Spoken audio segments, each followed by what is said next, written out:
Hey there, everybody. This is Joe Mohawk 2694, and I come today with a very special video commemorating the fulfillment of a childhood dream of mine. But before I can explain what that dream is, I need to explain the wider context behind it and why it means so much to me.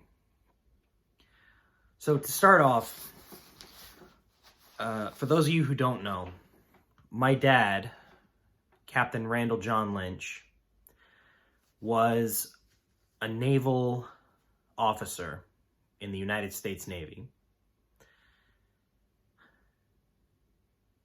And he started out his career in aviation, naval aviation. And without getting into too many specifics, he wasn't a maverick or even a goose. He was an NFO, a naval flight officer, specifically the navigational officer, in two separate aircraft, the S-3 Viking and the EA-6B Prowler. After both of those planes were retired by the Navy, my dad's next assignment was moving us from Whidbey Island, Washington State, to Stuttgart, Germany, where he was I don't know the exact title, but some kind of helper to an army general who was in charge of the U.S. Army's African interests based out of Stuttgart, Germany. It was called AFRICOM. And I know you don't care about any of that. I didn't care about any of that. All I knew back at the ripe old age of 13 or so, back in 2007, 2008-ish, was that I was now in a new country. Granted, I lived on a U.S. military base, and I went to a Department of Defense school, meaning that all my classes were in English and all of my classmates were fellow military brats like me. But I was still in an environment where, the culture was different and the language was obviously different. And the only means of entertainment I had at the time were my Xbox 360 that I, A, had to share with my brother, and B, I wasn't allowed to play on weekdays, only on Friday, Saturday, and Sunday after I proved that my homework was done. Same went for my DS. I was not allowed to play that at all during the school week. I could read. And so that just left the TV, of which there was very little to actually watch because the Armed Forces Network, the AFN, isn't allowed to really show much because of licensing fees. The military may have a big budget, but not when it comes to entertaining those within it, at least outside of the USO. But that's a completely different can of worms. Anyway, about the only programming that my family could find on TV that was in English, that came on at a regular interval, was, ironically enough, the World Wrestling Entertainment series of shows, the WWE, SmackDown, Raw, and at the time, ECW. Now, the way it worked for us was Monday night would roll around, and then we wouldn't get the show because the AFN people would have to, cut out advertising and stuff that they weren't legally allowed to show. So we would get Monday Night Raw on Tuesday night, and then we wouldn't get Thursday night ECW or Friday Night SmackDown until Saturday afternoon. But then we would get ECW backed by SmackDown, right next to each other. And then the other crazy thing was we got all the pay-per-views a day later for free. Again, they'd have to cut out advertising and stuff, but we got to see all the pay-per-views, which was awesome. Now, the thing about the WWE, aside from the whole thing about, oh, it's fake, which I don't agree with. It's scripted, sure. And yeah, they're not actually hitting each other most of the time. But tell Owen Hart's mother that it's fake. They're more akin to really into their job stuntmen and women, if you ask me. But the thing about the WWE that I personally loved more than anything else, more than the costumes or the actual fighting or anything like that, were the championship belts. They were the coolest thing in the world to me. Just the blingy golden flash, the diamonds and gemstones, and just the personality behind the belts, and the fact that whoever held it, that was the guy or the girl. That was the person to go for. That was the person you wanted to fight and get that belt from. And I really got invested in whoever had the belt and whatever storylines were building around whoever had the belt and who was gunning after them. And obviously, I wanted the belts too, you know? And that's obviously one of the WWE's biggest pieces of merchandise is, you know, their belts, which, not getting into their design choices today, still, the concept of just this big, blingy, gold title that you can wear and display to show that you're the best, it really spoke to me. I really thought it was cool. Now, this specific period of the WWE, the one that I was a big fan of, was around 2007, late 2007, to around 2010, 2011. And the belts that were on display at the time, the belts that were the big, important ones, were the World Heavyweight Championship, aka the big gold belt, and the WWE Championship, at that point displayed as, or embodied by John Cena's controversial spinning WWE belt. Also, at that time, there was, of course, the ECW Championship, not in the same caliber as the World Heavyweight or WWE Championships, but still the only prize, at least until Matt Hardy got moved over there with the US Championship, which ironically is my favorite belt design of all time. ECW only had the ECW Championship. Now, I wanted my own belts. Unfortunately, living over in Germany wasn't exactly easy to find those belts. You couldn't just, you know, it being an American thing, it wasn't easy to like walk into a German marketplace or the German equivalent of Target and find them on a shelf. So I had to do my shopping online. But remember, this was late 2000s, early 2010s. Me having military parents wasn't exactly easy for me to get online to buy stuff. And I also didn't have any money, you know? Middle school kid, almost high school, but mainly a middle school kid.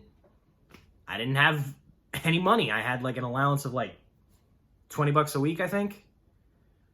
And the cheapest belt options were, well, obviously the kids-centric ones that had the really cheap plastic and foam straps that you would peel a piece of Velcro, like Velcro-backed adhesive, and stick it onto the belt to make a clasp for yourself. And you could like cut a little piece of the belt away to adjust it for a waist size.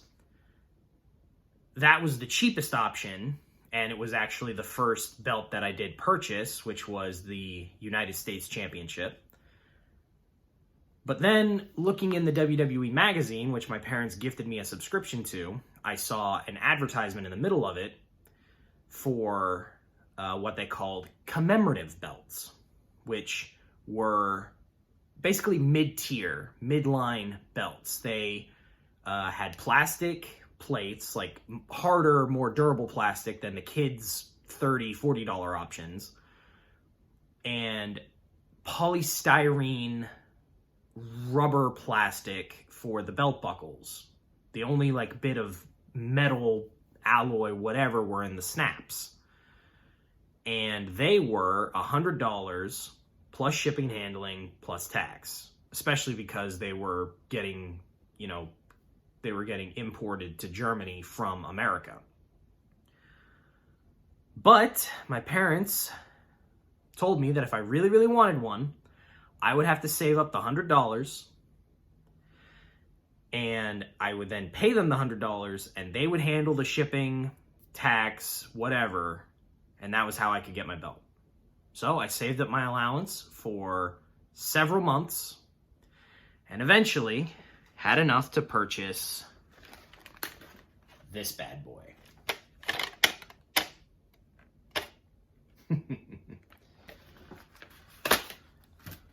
So, yeah, this was the first nice belt that I bought. And I wore this thing around base. I thought I looked so cool. People made fun of me. I didn't care. I was the big bad champion. And in fact, just so that I could have the satisfaction of defending this thing, I started going to the kids club that us military kids went to when our parents were still at work. And I had a copy of Wii Sports Resort that I set up different. First of all, I had to make a bunch of other belts, but the main thing, the main sport that we all wanted to play, I made belts for all the other sports, like out of paper and cardboard and stuff, and literally taped them to actual, like, belts designed to hold your belt buckle up, or designed to hold your pants up. But this one, well, anybody who's played Wii Sports Resort remembers sword fighting. We would have one-on-one fights, and we would literally have like a bracket system. We even got the counselors involved, the people that were paid to look after us so we didn't kill each other. And we literally had one-on-one fights, and we made up crazy storylines and stuff for this bad boy. And I lost it a couple of times. I won it back a couple of times. Then it broke. I put some super glue on it that's still on here. And the whole thing got shut down because somebody's feelings got hurt.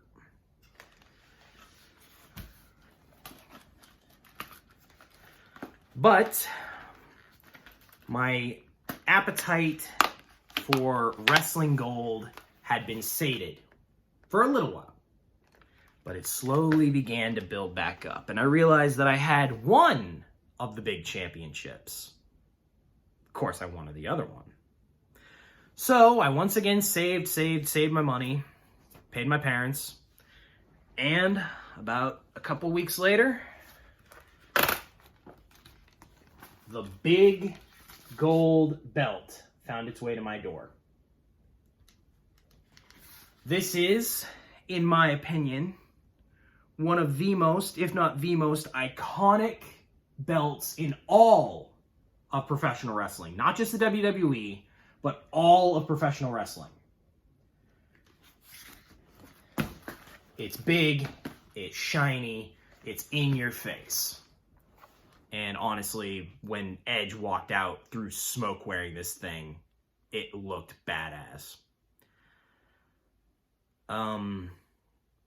By that point, I had made up the feelings of the kid that got hurt when I guess I rubbed it in a bit too hard that I beat him for the belt back. This one became the other most popular sport, which ironically was ping pong. But then it served another purpose. It became, when Super Smash Bros. Brawl came out, this became the champion of Brawl. I know, a lot of people are going to complain that, oh my god, Brawl sucks. It's the best we had at the time. Nobody I knew had a copy of Melee. But this became we actually ended up, like, where the world is right here, we printed out a picture of the Smash Ball and stuck it right there. And this was our Smash Bros. Championship. Now, that was 2 of the 3 main belts. The belts that were the signature championship of each promotion, SmackDown and Raw. That left ECW. Now, the thing about ECW was, when I first started watching, their World Heavyweight Championship, I'm sorry to say, it's ugly. The bronze, blue, and bleeding ECW Heavyweight Championship, it's ugly. I don't care about the whole Rob Van Dam getting it and defending it at the same time as the spinner belt. It's ugly. However, around the 2008-2009 mark, the WWE redesigned that belt into what became known as the Platinum or Silver Phoenix. And that thing was beautiful to me. It was just like the big gold belt, in your face with how much champion it exuded. The fact that Mark Henry had to wear a belt extender to actually wear the thing around his waist was also funny, but I had my next target in mind. Unfortunately, it being a new belt, the price was also steeper. It wasn't just $100 anymore, it was $150. And I saved and saved and saved and only got up to $125 before something school-related came up, and I ended up having to spend a bunch of my money on whatever that was. And I never got the $150 I needed to pay for a Silver Phoenix. Now, it's around this time, around 2011, that my family ended up moving back to the United States from Germany. And with the channels no longer being primarily German, I quickly fell back into typical stuff that a teenager would like. And not that, keep your mind out of the gutter. But my investment in the WWE really fell off at that point, especially because NXT had just started, and I get NXT is a big thing now, but back when it started, it was literally like a Survivor-style reality show of who would be the next big WWE star, and the first batch all got put in anyway, so it kind of made the whole first season of NXT seem pointless. Plus, it didn't have its own championships yet, so I really didn't care. But I always held a little sore spot in my heart that I never got my hands on a Phoenix. Now, we moved 2 more times in the U.S. before we finally settled down in Florida. And it was while we were here in Florida that eventually I found myself inside of a Toys R Us, walking down the aisles, and I wound up in the WWE toy section, and I came across this. The redesigned, straightened out, clean version of The Rock's redesign of the WWE Championship. Now, granted, this belt's okay. It's got a lot of bling, got a lot of gold, but really, it's just a giant WWE. And granted, Cena's belt was a giant WWE, but it also had a giant eagle, which has always been a staple of WWE belts. Now, I bought this, and I just couldn't help but think about the one that I never was able to get.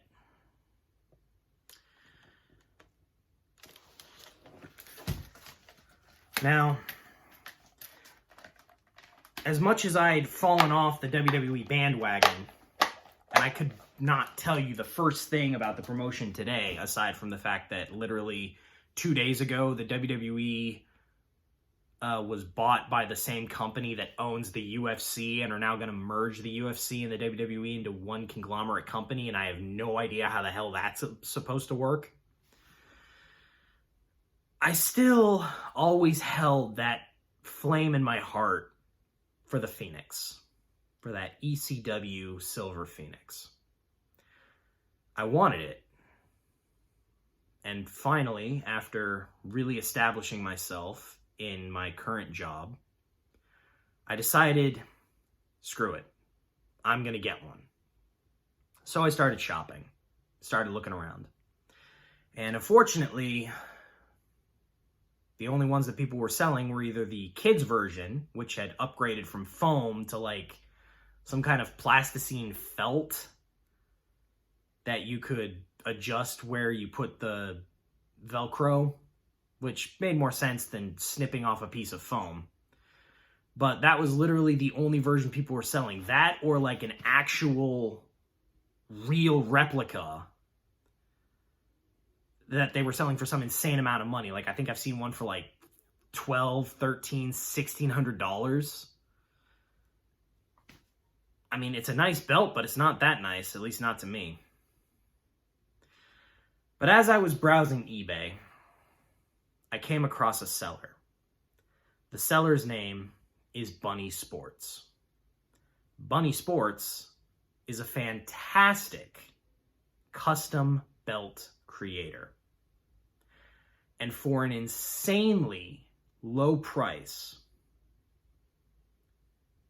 the team at Bunny Sports made me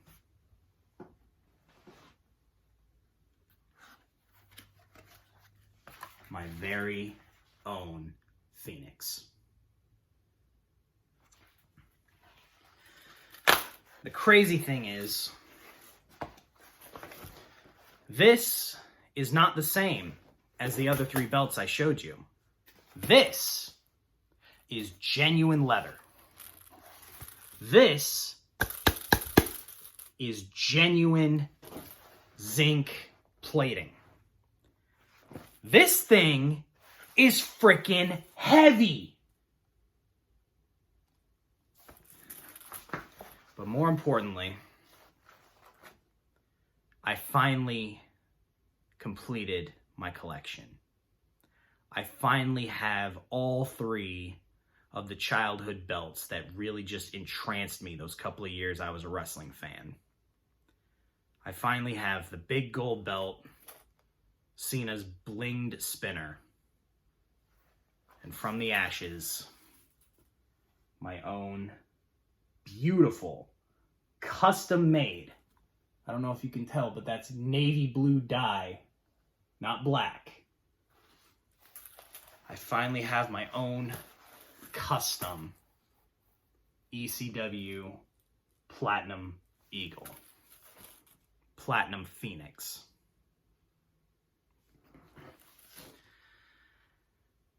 So yeah, no big message or big send-off. I just wanted to share that I finally have the one that got away.